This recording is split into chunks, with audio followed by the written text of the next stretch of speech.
कतबो किछ लगा लियो केस में तकर बादो केस के जे ड्राइनेस रहे छे आ केस में जे रुस्सी रहे छे से कम्मे होबे के नाम नहीं लेत रहे छे।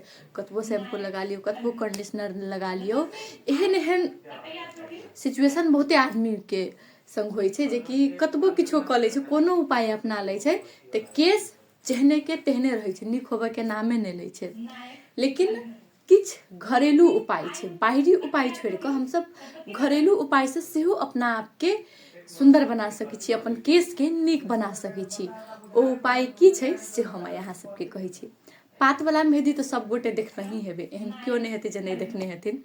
पहले के जमाना के बात करी तो जना लोग सब कहै छलखिन कि पात वाला मेहंदी हम सब लगबै छलिए तो ओइसे केस मजबूत होय छले, झरनाई कम होय छले, तकर बाद रुस्सी सेहो कम होय छले।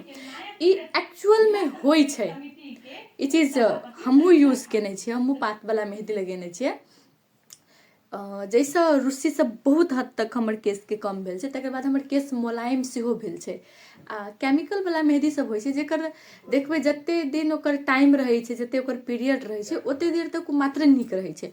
मुदा पात वाला मेहंदी नेचुरल रंग दै छे केस में, आ तकर बाद एकर जे समय रहे छे सेहो कनी बेसी देर रहे छे, बेसी देर टिकै छे। तकर बाद केस के मजबूत बनाबै छे, जेड़ समय लगबै छे।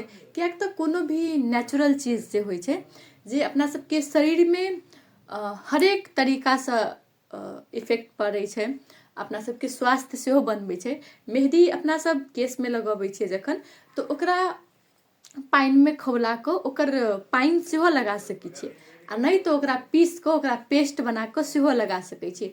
लेकिन एकटा चीज ध्यान देब, ओ मेहंदी एकदम मेही से पीसल रहक चाही आ केस के हरेक जड़ में लागल रहक चाही। ओकरा किछ देर 1-1.5 घंटा छोड़ दियो, जखन ओ सूख जेते तो ओकरा धो सकै छी। ओइ के बाद जे देखबे केस के जे चमकपन रहे छे, जे शाइनिंग रहे छे से अलग रहे छे। ओइ के संगे संगे दिमाग में बहुत रंग के टेंशन सब होइत रहे छे, जै के वजह से दिमाग कहबे जखन तखन गरम रहे छे, तो ओहू के ठंडकपन सेहो प्रदान करे छे मेहंदी।